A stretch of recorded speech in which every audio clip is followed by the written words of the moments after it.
terpilih 2024, Prabowo Subianto menyentil partai yang mengklaim Presiden pertama RI Soekarno sebagai milik mereka. Walau tak menyebut parpol yang dimaksudnya, menurut Prabowo, Bung Karno milik seluruh rakyat Indonesia. Ada yang ngaku-ngaku kan selalu bahwa seolah Bung Karno milik suatu partai. Tidak, Bung Karno milik seluruh rakyat Indonesia. Feeling saya kayaknya beliau juga dukung saya juga kira-kira. Iya kan?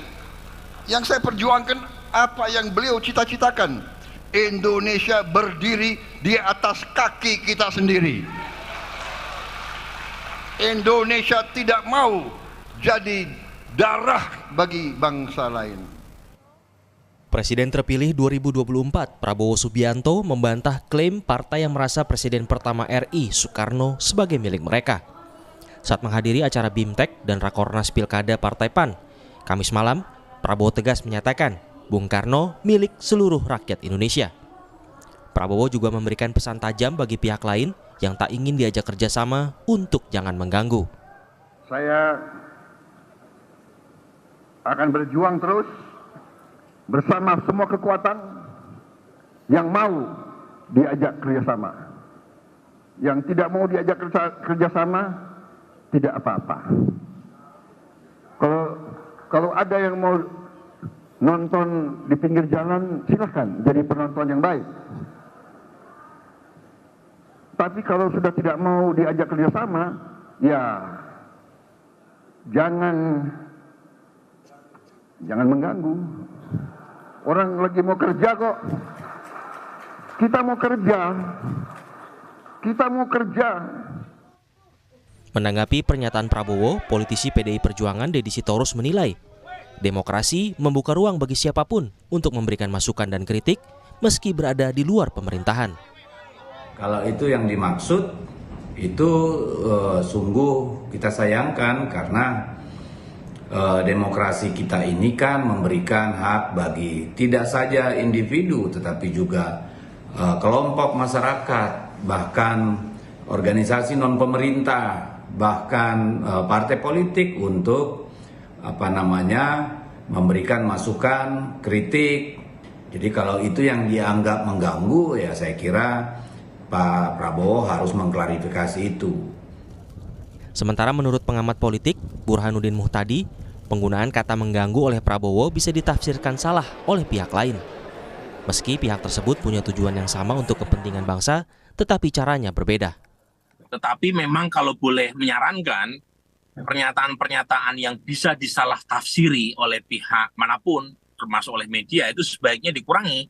Karena pernyataan tersebut memang menurut saya terlalu strong, karena bagaimanapun banyak pihak yang mungkin punya proposal dan sekaligus kebijakan yang berbeda, tetapi semangatnya pada dasarnya sama dengan Pak Prabowo, yaitu ingin membangun kebersamaan, pengen membangun negara, tetapi jalurnya tidak harus ya berada di dalam kekuasaan.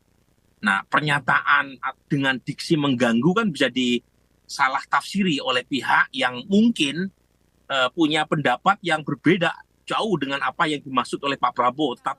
Lalu kepada siapa pesan Prabowo sesungguhnya ditujukan? Hingga kini memang belum ada partai yang secara resmi mengumumkan berseberangan dengan pemerintahan mendatang. Hanya saja pada Senin lalu, Capres dari PDI Perjuangan Ganjar Pranowo mendeklarasikan dirinya menjadi oposisi dan tidak akan bergabung dengan pemerintahan Prabowo Gibran. Tim Liputan, Kompas TV. Presiden terpilih Prabowo Subianto menyindir pihak yang mengklaim Soekarno milik satu partai dan meminta kepada pihak yang tidak mau diajak kerjasama agar tidak mengganggu. Kita bahas hal ini bersama Wihadi Wianto, Ketua DPP Gerindra, Seno Bagaskara, politisi PDI Perjuangan, dan peneliti ISEAS Yusof Ishak Institut, Made Supriyatma. Selamat malam Pak Wihadi, Mas Seno, Pak Made. Malam, saya ke Pak Wihadi dulu. Kepada siapa sebenarnya ditujukan pernyataan Pak Prabowo yang menyindir ada klaim bahwa Bung Karno milik satu partai? Ini kan diasosiasikan kalau kita lihat selama ini PDIP yang identik dengan Bung Karno. Apakah ke situ arahnya, Pak Wihadi? Kita harus melihat secara penuh pidato Pak Prabowo dulu. Jadi kalau dipotong seperti itu konotasinya kan bisa berbeda. Namun yang disampaikan oleh Pak Prabowo itu adalah bahwa secara ideologi dan secara pemikiran-pemikiran Bung Karno itu adalah milik bangsa Indonesia, dan kita tahu bahwa Bung Karno adalah proklamator, tokoh bangsa, dan pemikiran-pemikiran beliau inilah yang dipakai bahwa Indonesia itu harus seperti pemikiran Bung Karno. Itu yang akan dijalankan oleh Pak Prabowo. Jadi kalau memang secara biologis memang ini ada kaitannya dengan keluarga salah satu partai, tapi kan bukan berarti bahwa yang disampaikan oleh Pak Prabowo itu dipotong seperti itu. Tapi artinya di sini bahwa Pak Prabowo mengingat bahwa Bung Karno ini adalah milik bangsa, pemikirannya ada ini. Jadi tidak ada yang mengatakan bahwa hanya Pak Bung Karno itu adalah milik daripada satu partai, pemikirannya satu partai, tidak kan? Ini kan untuk kebangsaan. Artinya bahwa Bung Karno ini semuanya kita sudah tidak ada lagi kata-kata yang tidak mengatakan tidak, tetapi adalah memang Bung Karno ini adalah pemikiran-pemikiran dan pahamnya, ideologinya itu adalah milik bangsa Indonesia, milik semuanya, dan ini adalah untuk kemajuan bangsa. Ini disampaikan oleh Pak Prabowo seperti itu. Oke, kalau Mas Seno dari PDIP memaknai teks, konteks, dan momentumnya apa pernyataan ini? Ya, kami tidak ada masalah ya, artinya sindiran itu mungkin bisa ke kami, mungkin juga seperti yang disampaikan Pak Wiyadi, bukan. Tapi pada dasarnya kami tidak merasa mengklaim Bung Karno sebagai milik kami sendiri.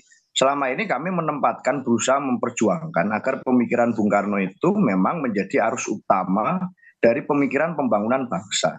Mengapa begitu? Karena kami memiliki track record sejarah, secara historis.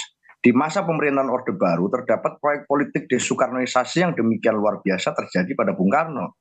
Pemikiran-pemikirannya berusaha dikesampingkan, berbagai gambar atributnya juga berusaha dikesampingkan, yang itu tentu saja melukai bagi banyak orang yang di Indonesia ini masih sangat mengagumi pemikiran Bung Karno sebagai proklamator sekaligus salah satu founding fathers kita. PDI Perjuangan memperjuangkan itu agar pemikiran-pemikiran, kristalisasi pemikiran Bung Karno itu menjadi tidak hanya apa yang menjadi yang kami yakini di dalam garis perjuangan partai, tapi juga menjadi panduan dalam menyusun pembangunan bangsa ke depan. Itu yang kami utamakan. Bahkan tidak hanya Bung Karno, banyak founding fathers lain yang kemudian kami terus untuk gali pemikiran-pemikirannya. Di sekolah partai Lenteng Agung misalnya ada foto Jenderal Polisi Hugeng Iman Santoso. Ada juga perjuangan tentang bagaimana kita mengedepankan kembali nama Laksamana Malahayati, termasuk Raden ada Bung Hatta, ada juga Rajiman Widyodiningrat. Banyak sekali tokoh-tokoh yang kami berusaha gali pemikirannya.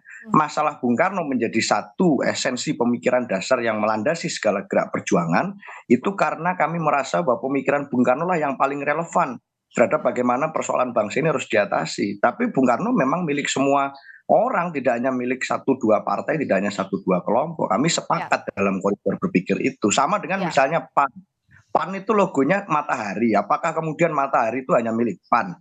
Kan bukan. Tapi masalah PAN mengambil spirit esensi keberadaan matahari, yaitu berbeda konteks dengan kalau kemudian dianggap itu klaim-klaim dari partai politik tertentu. Saya rasa itu, Mbak. Oke, jadi sudah ditegaskan juga tadi oleh Pak Wihadi bahwa tidak menyindir salah satu pihak tertentu, dan buah pikir Bung Karno ini kan memang jadi landasan bagi setiap pihak, apalagi dalam membangun bangsa negara. Tapi bicara soal hal lainnya, dalam satu momen yang sama, Pak Wihadi, saat Pak Prabowo mengatakan bahwa jangan ganggu, kalaupun mau di luar jadi penonton jangan ganggu. Nah, ini secara kebatinan, secara momentum, apa yang dimaksud oleh Pak Prabowo ini? Karena kalau bicara soal apa yang terjadi beberapa waktu terakhir, misalnya PDIP sudah declare, dari Pak Ganjar bilang bahwa posisinya di luar pemerintahan.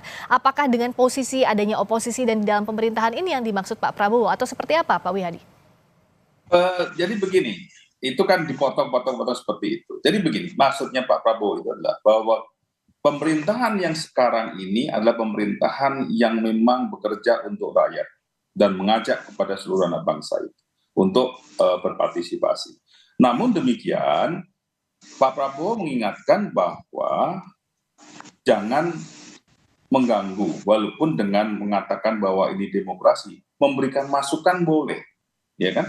Karena ini demokrasi. Tetapi kalau sifatnya mengganggu, nah, ini kan satu hal yang memang Pak Prabowo mengatakan bahwa jangan mengganggu. Artinya janganlah pembangunan ini mandek atau diganggu atau berhenti untuk yang namanya kepentingan rakyat banyak. Nah, ini tidak ada satu sindiran apapun sebenarnya kalau kita lihat, tapi kan mengingatkan kepada seluruh elemen bahwa disinilah Pak Prabowo mengatakan kalau ini kan sudah mengajak semuanya untuk bersama-sama. Pak Prabowo mengatakan anak bangsa, untuk semua mengajak anak bangsa membangun. Artinya kan yang mempunyai potensi untuk membangun, kita membangun. Tetapi jangan yang mempunyai potensi membangun tapi justru mengganggu. Nah, ini kan konotasi yang memang harus diluruskan dengan fungsi bahwa demokrasi memang boleh memberikan usulan, memberikan masukan, tapi bukan berarti harus mengganggu gitu. Oke, demokrasi boleh memberikan masukan asal jangan mengganggu. Kalau di PDI Perjuangan 10 tahun sudah malang melintang di dalam pemerintahan, sebelumnya sudah pernah di luar pemerintahan. Diksi mengganggu ini sebenarnya apa? Kalau kita bicara demokrasi, mana yang mengganggu, mana batasannya memberikan masukan, Mas Eno? Ya, kalau saya yang ditanya saya juga nggak bisa menjawab, Mbak. Artinya definisi mengganggu atau tidak itu kan yang ngerti juga Pak Prabowo. Artinya kalau misalnya kita kasih masukan dalam taraf seberapakah masukan itu dianggap mengganggu atau tidak. Kalau kita beraspirasi, bagaimanakah itu akan dianggap mengganggu atau tidak. Lalu kalau misalnya kita dianggap atau ada orang yang dianggap mengganggu, lalu konsekuensinya apa? Kan nggak tahu juga kita dengan statement seperti itu. Artinya kan ini sebenarnya satu statement yang cukup berbeda dari banyak pemimpin dunia di negara-negara demokratis yang biasanya kalau kemudian terpilih pasti statementnya bunyinya kurang lebih nadanya ya kami akan terima masukan, kritik dan lain sebagainya. Lalu hari ini kita mendengarkan statement yang cukup berbeda nadanya dari Pak Prabowo. Ya tentu bukan saya yang bisa menjelaskan. Kalau kami merasa bahwa berada di luar pemerintah, siapapun itu yang nanti akan di luar pemerintah, ya itu memang tugasnya adalah mengganggu. Dalam tanda kutip artinya agar kemudian jalannya pemerintahan itu ada yang mengawasi, ada yang melakukan check and balance bagaimana amanat demokrasi. Dan melakukan check and balance, kontrol dalam konteks sudut pandang kekuasaan memang itu kan satu hal yang mengganggu, nggak enak Mbak diawasi itu. Artinya kalau ada yang begini nanti dikritisi, ada yang begitu nanti diteriakin. Nah itu kan dalam konteks sebagai penguasa tentu itu mengganggu. Masalahnya di negara demokratis gangguan-gangguan itu harus kemudian dimaknai sebagai upaya untuk menjalankan kekuasaan dengan baik. Kami misalnya orang-orang yang tidak menang dalam konteks kekuasaan elektoral itu kan artinya tidak kurang mulia dibandingkan kemudian yang menjalankan pemerintahan. Ada tugas tersendiri melakukan check and balance, mekanisme evaluasi di jalur-jalur di non kekuasaan. Saya rasa yang bisa menjelaskan paradigma itu ya Pak Prabowo sendiri. Oke, sebelum ke Pak Wihadi lagi, saya ke Pak Made. Kalau Pak Made bagaimana membantu untuk menerjemahkan as a whole context bahwa jangan ganggu dalam pemerintahan itu seperti apa? Seperti tadi pernyataan Mas Eno juga, apa sih sebenarnya yang jadi batasan sebenarnya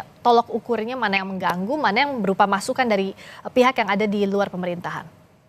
Nah, ini agak apa namanya, saya mengalami a sense of deja vu ya, kayaknya balik, saya mengalami 32 tahun pertama hidup saya itu di zaman Orde Baru gitu ya.